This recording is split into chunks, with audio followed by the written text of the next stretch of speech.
Guys, తిరుపతిలో ఇది మా డే 2. డే 1 వచ్చేసి కాణిపాకంకి వెళ్ళొచ్చాం కదా. ఇక డే 2 మార్నింగ్ 9 కల్లా రెడీ అయిపోయి ఇంకా కొండపైకి అయితే స్టార్ట్ అయ్యాము. మేమేంటంటే లాస్ట్ టైం జాషీకి గుండు చేయించినప్పుడు ఫస్ట్ టైం వచ్చినప్పుడు అయితే అందరూ చేయించుకున్నారు ఫ్యామిలీలో, నేను తప్ప. బట్ ఈసారి అయితే బాబు గారితో పాటు మాయ్ గారు ఒక్కరే చేయించుకుంటున్నారు. అండ్ జాషీకి అడిగాను చేయించుకుంటావా అని చెప్పేసి, మా జాషి అయితే వమ్మో నాకొద్దు, నేను చేయించుకోను, ఎందుకంటే మా తమ్ముడి బర్త్డే వస్తుంది కదా, అప్పుడు నాకు హెయిర్ ఉండదు అని చెప్పేసి చేయించుకోనంది.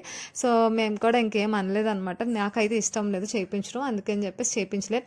సో ఇక్కడ ఏంటంటే మేము కిందనే ఫ్రెష్ అయిపోయాం, అత్తయ్య నేను జాషి ఇక్కడ ఫ్రెష్ అయిపోయి సేమ్ అవుట్ఫిట్స్తోనే దర్శనానికి కూడా వెళ్ళిపోతున్నాము. ఎందుకంటే పైన మనకు రూమ్ తీసుకోలేదు కాబట్టి అక్కడ ఫ్రెష్ అవ్వడానికి కావదు. సో మావయ్య గారు, మా హస్బెండ్, బాబుగడు మాత్రమే వాడు హెయిర్ కట్ అయిపోయిన తర్వాత స్నానం చేసుకొని అక్కడ డైరెక్ట్గా ఫ్రెష్ అవుతారనమాట.